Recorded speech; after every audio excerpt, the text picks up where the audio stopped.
Hello, everyone. Something I wanted to address that's been brought to my attention a couple times, two or three times, is change. Um, Crow for change, change. The word change. People are hung up on the word change. I've made it perfectly clear in my candidate profile, in my bio, in everything that I've done from a meet and greet standpoint is my family loves Hurricane. We love the city.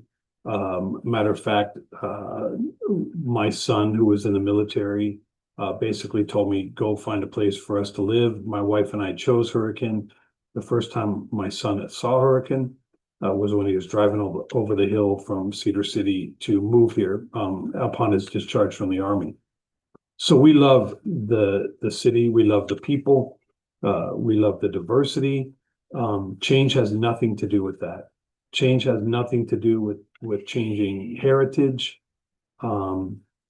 with not honoring the Mormon traditions, the Mormon heritage, the pioneers, the settlers, downtown, um, the small town feel, Fourth of July parades. We love all that. There is no change there. Where the change comes into play is changing things that are chiseling away at the city.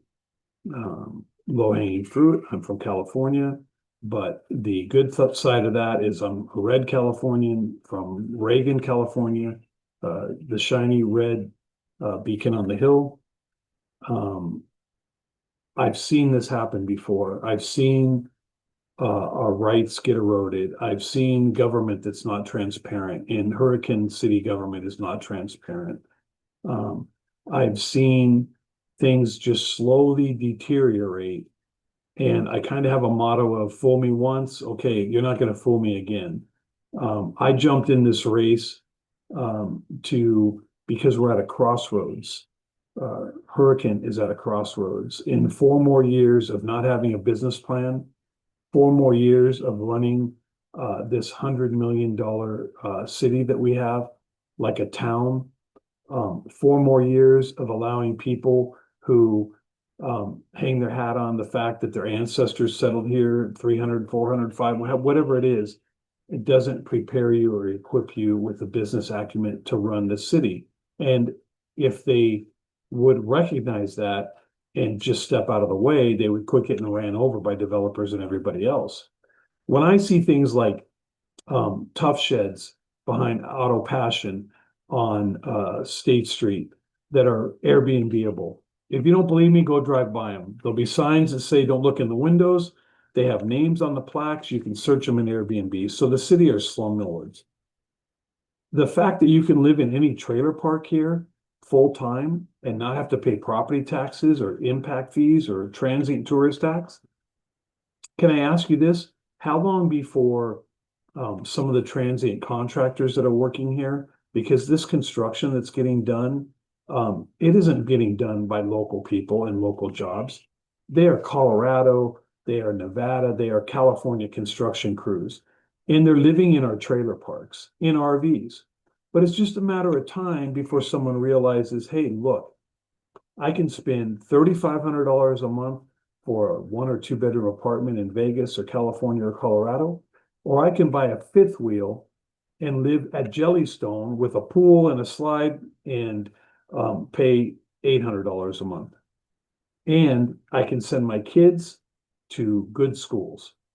That's what's going to happen. If it's not already happening, it's going to happen because the city has paved the way for that to happen by you being able to live in an RV at an RV resort unchecked. Airbnbs, over 700 Airbnbs in the city of Hurricane. Somebody is getting some benefit from somewhere. And I'll tell you, always follow the money. I'll leave you with this. You can be naive and think everything is going hunky-dory and the current city leadership is above reproach and everything's beautiful and you can have your head in the sand, but you're going to be part of the problem. We, as candidates, schedule meet and greets. There's 3 candidates here that are absolutely unconnected with anything. It's Catherine running for city council, it's Cindy running for city council, and it's me running for mayor. We're the only three people that are totally unattached. We don't have friends here that we're gonna have to give favors to. We don't have developers. We don't have construction companies. We don't have investments into the community that are hidden. None of that stuff. Cindy, Catherine, and I schedule our meet and greets at parks and the city library that cost $10. The mayor, Shavine Butler, the mayor, Kevin Thomas, and Hershey, they're all related, okay? They schedule their meet and greet on the same night as ours, and they schedule it in a $3 million house in Copper Rock. Follow the money. $3 million house in Copper Rock, where the owner is connected to San Francisco and Nevada, or people doing it at the park and the public library. Any vote for any of those people or an incumbent in this election could really take Hurricane down a path of no return. That's why I'm running for mayor. I know Cindy's heart is in the right place, and I know Catherine's heart is in the right place. You can choose to believe this or not, or you can go verify the facts. Look at their meet and greet address. It's all the same people. They're all at the same address. They're all at the exact same time.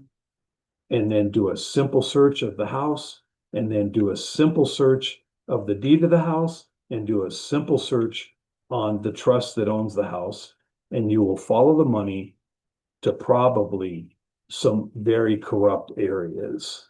If you choose to think that's not happening here, I'm not your guy. But if you want to believe somebody that's seen it before, and you want Hurricane to go into a positive direction without changing the heritage, without changing the beautiful city that we live in, just remember that change can mean change of people, change of scenery, change from good to bad. Don't let them spin it in any other way.